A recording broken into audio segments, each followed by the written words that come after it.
आपको बताऊंगा class 10th math exercise 3.2 का क्वेश्चन नंबर चौथा है। तो चलिए क्या है चौथे क्वेश्चन नंबर में, निम्न रैखिक समीकरणों के युग्म संगत हैं या असंगत, यदि संगत हो तो ग्राफीय विधि से हल करने।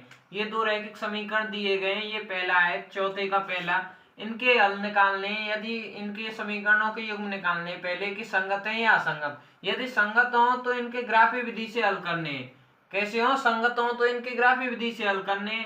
तो पहला समीकरण दिया गया है x प्लस वाई बराबर 5 और दूसरा है 2x प्लस 2y बराबर 10। तो पहले देखते हैं इन समीकरणों के युग्म संगत हैं या असंगत। तो चलिए पहले a1 b1 a2 b2 और c1 c2 का मान निकालते हैं। तो a1 का मान क्या हो जाएगा, a1 पहले समीकरण में, तो x का गुणांक कितना है, एक, कोई नहीं अक्षर नहीं होता है तो एक मान लेते हैं। ऐसे ही b1 का मान कितना है, एक, और c1 का मान कितना हो जाएगा, 5। इधर प्लस की और इधर आके किसकी हो जाएगी, तो माइनस की 5 हो जाएगी। ऐसे a2 का मान कितना हो गया, a2 का मान 2, b2 का मान कितना हो गया, b2 का हो गया 2, क्योंकि y का गुणांक है तो 2 हो गया। और c2 का मान कितना हो गया, -10। -10 क्यों हो गया c2 का मान, क्योंकि ये प्लस की है 10 और इधर आके माइनस की। दाईं ओर हम जीरो ही रखते हैं, क्या रखते हैं, जीरो रखते हैं। तो चलिए इनके अनुपातों की तुलना करके देखते हैं। तो a1 बट्टे a2 कितना है, 1/2। तो a1 बट्टे a2 कितना है, 1/2, कॉमा b1 बट्टे b2 कितना है, 1/2, कॉमा c1 बट्टे c2 कितना है, -5 बट्टे -10। तो 5 से काट देंगे, 1/2 आ गया, यानी a1 बट्टे a2 बराबर है किसके, b1 बट्टे b2 के। a1 बट्टे a2 कितना है, 1/2, और b1 बट्टे b2 कितना है, 1/2। तो 1/2 बराबर है 1/2 के, तो b1 बट्टे b2 के बराबर हो जाएगा। ऐसे ही बराबर हो जाएगा c1 बट्टे c2 के, क्योंकि c1 बट्टे c2 भी 1/2 है। माइनस से माइनस कट गया और 5 से 10 कितनी बार कट गया, 2 बार कट गया। तो a1 बट्टे a2 बराबर है b1 बट्टे b2 के और बराबर है c1 बट्टे c2 के, क्योंकि तीनों में 1/2 1/2 ही आ रहा है। तो अगर ये बराबर है तो रेखाएं होती हैं इस कंडीशन में समपाती रेखाएं। कैसी रेखाएं होती हैं, समपाती रेखाएं होती हैं। और इनके हल कैसे होते हैं, अपरिमित रूप से अनेक हल होते हैं। कितने हल होते हैं, अपरिमित रूप से अनेक हल होते हैं। उसने पूछा है संगत है या असंगत, तो जिसमें हल होते हैं तो उसमें क्या हो जाता है, समीकरणों के युग्म संगत हो जाते हैं। कैसे युग्म हो जाते हैं, संगत युग्म।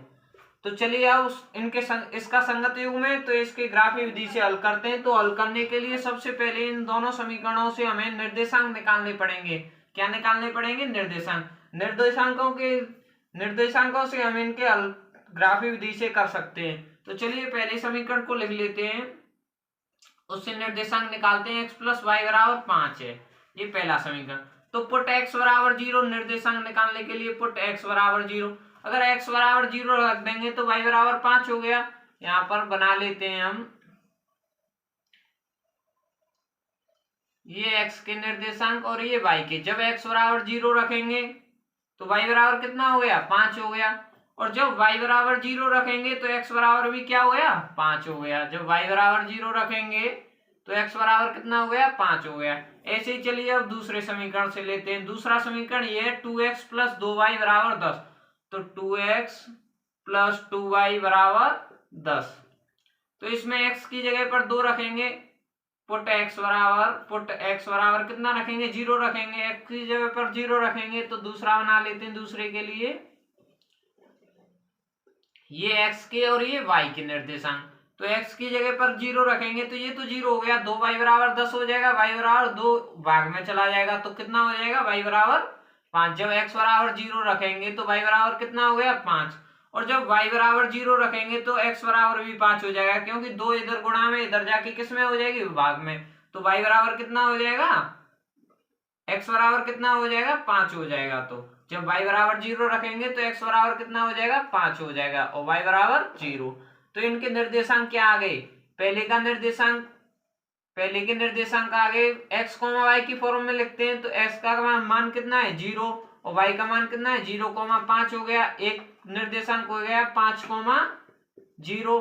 ऐसे ही दूसरे समीकरण से निर्देशांक कौन कौन से आए, 0, 5 और 5, 0।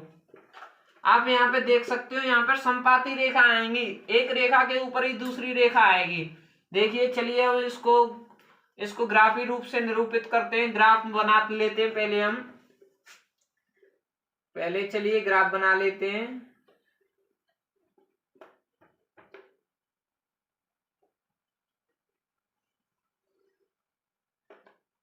तो ये हमने ग्राफ बना लिया। ये वाला होते हैं, ये क्षैतिज रेखा होती है, क्षैतिज रेखा को एक्स अक्ष से प्रदर्शित करते हैं, और ये रेखा होती है वो ऊर्ध्वाधर रेखा होती है, इसको वाई डैश से प्रदर्शित करते हैं, इसको एक्स एक्स डैश से। अगर ये होता है मूल बिंदु, मूल बिंदु से दाईं ओर चलेंगे क्षैतिज रेखा में तो प्लस के नंबर आते हैं, मूल बिंदु से बाईं ओर चलेंगे अगर क्षैतिज रेखा में तो माइनस के नंबर आते हैं। मूल बिंदु से ऊपर की ओर चलेंगे ऊर्ध्वाधर रेखा में तो प्लस के नंबर, मूल बिंदु से नीचे चलेंगे ऊर्ध्वाधर रेखा में तो माइनस के नंबर। तो इसमें क्या है 0,5 है, तो हम एक एक का डिफरेंस ले लेते हैं। तो 0 क्या है, पहले एक एक का डिफरेंस लेके बना लेते हैं, यहाँ पे कट कर देते हैं समान समान दूरी लेकर। तो 1 2 3 4 5 ऐसे ही 1 2 3 4 5 ऐसे ही 1 2 3 4 5 1 2 3 4 5। तो ये हमने समान समान डिस्टेंस लेके बना दिया है। आप ग्राफ की कॉपी पर करेंगे तो बिल्कुल एग्जैक्ट आता है, यहाँ पर थोड़ा मिस्टेक भी हो सकता है, ग्राफ की कॉपी पर बिल्कुल एग्जैक्ट आएगा।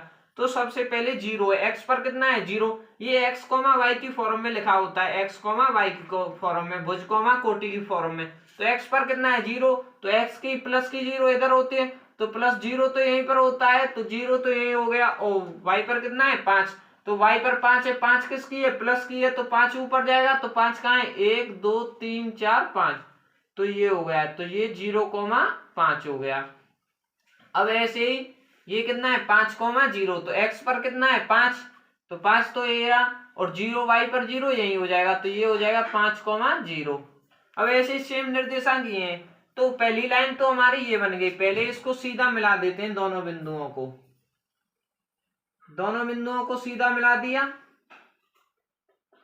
चलिए हमने ये दोनों बिंदुओं को सीधा मिला दिया। और सीधा मिला देने के बाद अब हम इन निर्देशांकों को लिखते हैं। तो ये निर्देशांक सेम है, तो इसके ऊपर एक रेखा और आ जाएगी ऐसे करके, तो इसके अपरिमित रूप से कितने हल हो जाएंगे, अनेक हल हो जाएंगे। कितने हल हो जाएंगे, अनेक हल हो जाएंगे, क्योंकि ये कैसी रेखाएं आ रही हैं इस पर, संपाती रेखाएं। कैसी रेखाएं, संपाती रेखाएं। संपाती रेखाएं कैसी रेखाएं होती हैं, वे रेखाएं जो एक के ऊपर एक रेखा होती है, बिल्कुल एग्जैक्ट उसके ऊपर ही होती है, वे संपाती रेखाएं होती हैं। और आपके अब थोड़े से सवाल और रह गए होंगे, इसमें रह गए हैं 4 सवाल हैं, इसमें से मैंने आपको एक करा दिया है। अगर आपको वीडियो पसंद आई हो तो वीडियो को लाइक और चैनल को सब्सक्राइब जरूर करें। धन्यवाद।